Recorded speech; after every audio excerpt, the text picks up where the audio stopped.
Alright, grade 12s, in this video we're going to have a look at proving trig identities. Now, for most of you I know that these questions tended to be a little bit difficult in grade 11, but hopefully as you've become more confident in your work with algebra, you've also become more confident in your work with proving these trig identities. Now, I'm going to sound like every teacher you've ever had, but the idea behind proving a trig identities is that the only way you can get better at doing them is if you practice them more. The more you do, the better you get.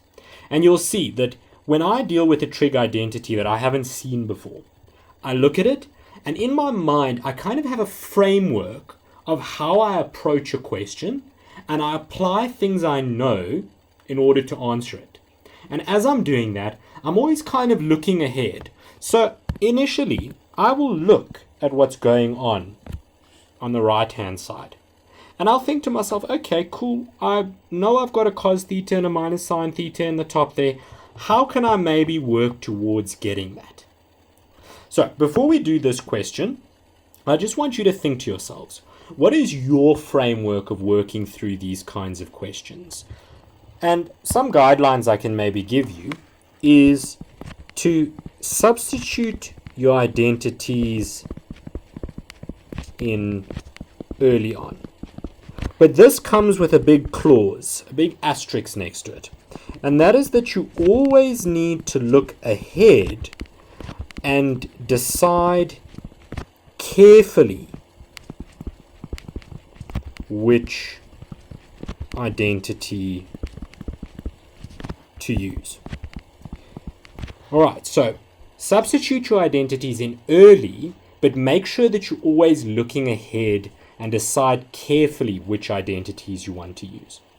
And guys, think of something like this. If I give you cos of 2 theta, you know that that's broken down into cos theta, cos squared theta, minus sine squared theta. It's also got 2 cos squared theta minus 1 and 1 minus 2 sine squared theta. So the question is, when do I use this one and when do I use this one? How do you decide? Well, it links straight back up to this bit over here. It comes straight from the question. Look at what the question needs and then make a decision as to whether you need this one, or that one. Also, other things that become very important. Something like fractions. Using a lowest common denominator. Something like factorization. You guys saw at the end of grade 11 how much factorization played a role. So, be sure that you know every identity off by heart, that you're comfortable dealing with any kind of factorization, as well as you know how to deal with fractions algebraically. Substitute your identity in early, and then look ahead and decide carefully which identity you're going to use. So, this first example that we're given, you know that because we're proving an identity, we break it down into left-hand side and right-hand side. So the left-hand side is cos 2 theta over cos theta plus sine theta all cubed. Now, some of you may want to jump in immediately and you see, oh, it's cubed, cool. Let me go ahead and FOIL this bracket out 3 times. Why would that not be a good idea? So basically what I'm asking you is, why wouldn't you want to FOIL this out? FOIL this out. Well, in an exam, I can tell you this question was for 5 marks, and going and foiling out a bracket 3 times is way more work than I think this question needs. So think to yourself, guys, if you're busy with a question and it seems like you're doing so much more work than what's needed, then you're probably doing something wrong. So you see something like this, you immediately want to jump in and start foiling it out. Probably not a good idea. So wait a minute. Rather go and substitute in your identity early on. So, which one do you think I should use for cos 2 theta over here? Should I go and use the first, second, or third identity? Well, you guys should be able to see that it's going to be this first one. How do I know that? We'll go ahead and look over there. We've got a cos theta minus a sine theta. So we've got a cos and a sine in the numerator. So I'd probably want to start off using that one over there. I go and substitute it in and I get cos squared theta minus sine squared theta over cos theta plus sine theta all cubed. Go back to that first video that I gave you. Do you remember I told you that this identity over here, that cos squared minus sine squared, that is an example of dots. It's a difference of two squares. So I could actually write that out as cos theta minus sine theta times cos theta plus sine theta. And that's all over cos theta plus sine theta cubed. Because they're in a bracket, we know that I can cancel this bracket with one of the bottom brackets, one of the brackets in the numerator. And so then I'm left with something a little bit simpler. I'm left with cos theta minus sine theta. Can you not see actually already that now our numerator is done? So we're probably not going to need to do anything more there. But we're going to have to neaten up that denominator. So in the denominator, we're going to be left with now cos theta plus sine theta squared. Now it might be a good idea to go ahead and FOIL that bracket out in the denominator. So in the denominator, we're going to get cos theta minus sine theta over cos squared theta plus 2 sine theta times cos theta plus sine squared theta. You're welcome to go and FOIL that out by yourself, but you'll see pretty easily how I've gone and FOILed that bracket out. So, while that we've done that, we should be able to see, or you should be able to see rather, that cos squared plus sine squared, that's our squares identity, so it becomes 1. And in the middle here, well, that's a sine double angle identity, is it not? So our numerator stays as is, cos theta minus sine theta. This term and that term becomes 1. And this middle term becomes sine 2 theta. And that has actually gone and proved our identity fully. And so you can therefore say that the left-hand side equals the right-hand side. And if you really want to be technical, you can put a little square in the bottom, which means it's completely proved. So that's the first example done. Let's have a look at the second one. So the second example is a little bit more challenging than the first because now it involves us using fractions. So let's go ahead and look at this type of a question. We start off by writing out left-hand side is equal to cos x over sine x minus cos 2x over sine x times cos x. And I mentioned to you before, we kind of want to look ahead, right? So we've got a tan x on the right-hand side, and you should kind of know that tan x, or you should know, that tan x is sine x over cos x. So I'm working towards a point where I'm going to have a sine x in the numerator and a cos x in the denominator. That's where I want to go. First off though, you can see that the obvious thing to do would be to substitute in one of our double angles into the cos 2x. But because I've been doing this for so long, I realized that that might make things a little bit more difficult. So bear with me and let's work through this systematically. Let's go ahead and use a lowest common denominator in this question, which would be sine x times cos x. So in order to get a sine x and a cos x in this first term here, I'm going to multiply the numerator by cos x and the denominator by cos x. And so we would get cos squared x minus cos 2x all over sine x times cos x. Make sure that you're completely comfortable with how I've gone from there to there using a lowest common denominator. That would now give me the ability to go ahead and use one of the double angles for cos. You might immediately think to yourself, well, I've got a sine x over here, so I'm going to use the cos 2x is equal to 1 minus 2 sine squared x. Now, you could go and use this identity and you'd get the same answer. But I would think to myself, what if I used the one where I had instead 2 cos squared x minus 1? Because if I went and did that, do you see how this and this would actually end up cancelling each other out? And so we'd probably be left with something a little bit easier to work with, a little bit easier to simplify. Now, the reason that I knew this, or that I would rather use that one, is because I've been doing this for so long. And again, the more you practice, you will begin to realize which identity fits better into each individual situation.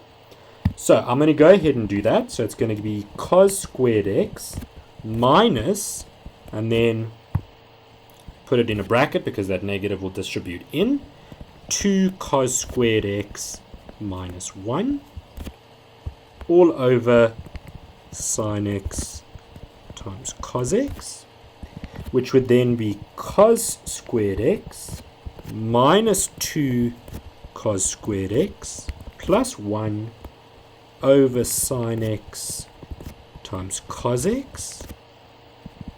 We know that these two are like terms, so we can subtract them, and we'll be left with minus cos squared x plus 1 over sine x times cos x. Now, I hope some of you have picked up where this is going, because if we look in the numerator over here, you know that our squares identity tells us that sine squared x is equal to 1 minus cos squared x. And you know that from sine squared x plus cos squared x equals 1. That's what you did in grade 11. So even though I've got the 1 over here and the minus cos squared x over there, this is still the same thing. Remember, algebra doesn't matter the order that we write things in, as long as we keep the sign in front the same. So minus cos squared x plus 1 is the same as 1 minus cos squared x. And I know that that is all equal to sine squared x. So I can go and substitute in at the top that sine squared x now over sine x times cos x. And when we do that, we know that that squared will cancel with the sine x, and so we will be left with sine x over cos x, which equals tan x. Therefore, the left-hand side equals the right-hand side, and we have proved our identity. Do you guys sort of see how in this question I had a framework of how I wanted things to work? I knew sort of how to approach the question, but using that framework, I chose a slightly different identity than probably most of you would have. And by doing that, I managed to get the answer in a few less steps, let's say. So guys, practice these questions enough so that you develop the framework behind your thinking. And so when you get into an exam and you see a question like this, you know what to look out for, and you know more or less how you're going to approach any type of question. Let's then look at the last identity for this video. So, take a minute, I would suggest, and try this one by yourself, and then work through it with me. So pause the video, try it on your own, see what you get. Make sure that when you're doing it, you make use of fractions, because that's what's going to help you. Again, there may be other ways of doing it. There may be a way where we could multiply this left-hand side by a factor of 1. If you know what that is, try that. Again, I'm going to work through it in a way that I saw first, but there may be other ways of doing it as well. So let's have a look at this. We've got the left-hand side is equal to 1 minus tan squared, and I'm going to write it as theta over 2, which is the same thing as a half theta, and 1 plus tan squared theta over 2. I go and glance over at the right hand side and I see all I've got is cos theta. So if that's the case, chances are I need to maybe get rid of my denominator altogether, but we're not really given any hints on this right hand side as to what we need to do. So what I would say, follow the steps or follow the general framework. Go and change your tan as early on as possible. So we know that tan is sine over cos. So I would rewrite this as 1 minus sine squared theta over 2 over cos squared theta over 2 all over 1 plus sine squared theta over 2 over cos squared theta over 2. Let me just write that a little bit neater. Theta over 2. Next thing, let us deal with the numerator and the denominator, finding an LCD for each of those, and then maybe at the end we can simplify the fraction a little bit easier. So in the numerator, the lowest common denominator is going to be cos squared theta over 2, and likewise for the denominator. So if I went and wrote that out fully, we would get, in the numerator, we would get cos squared theta over 2 minus sine squared theta over 2. I hope your brain is telling you what that is, over the denominator of cos squared theta over 2. So basically what I've done is I've rewritten this top portion over here using a lowest common denominator as this piece over here.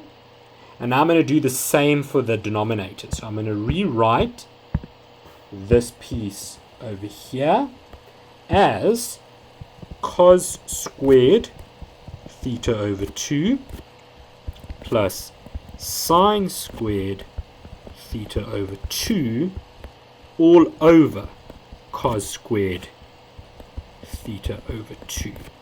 Do you see how I've written out this piece here as this over here using a lowest common denominator?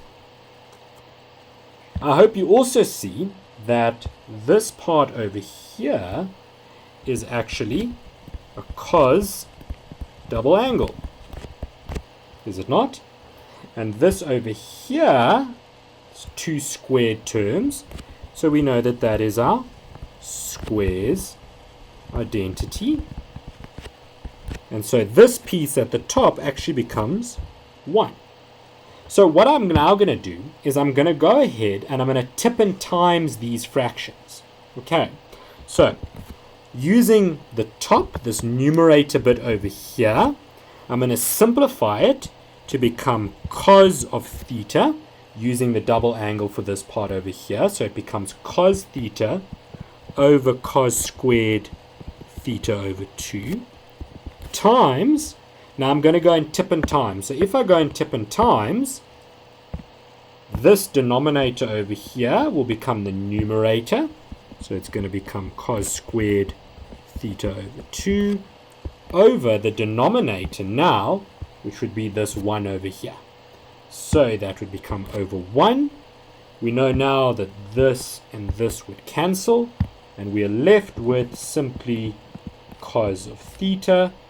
Therefore, the left-hand side equals the right-hand side, and this identity is proved.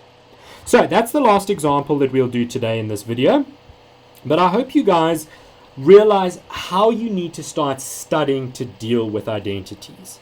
Go through this video again, try the identities by yourself, do the examples in your textbook, And by the time you write your prelims and your finals, you should have a good idea of what framework and what set of steps you need to follow in order to get these questions right.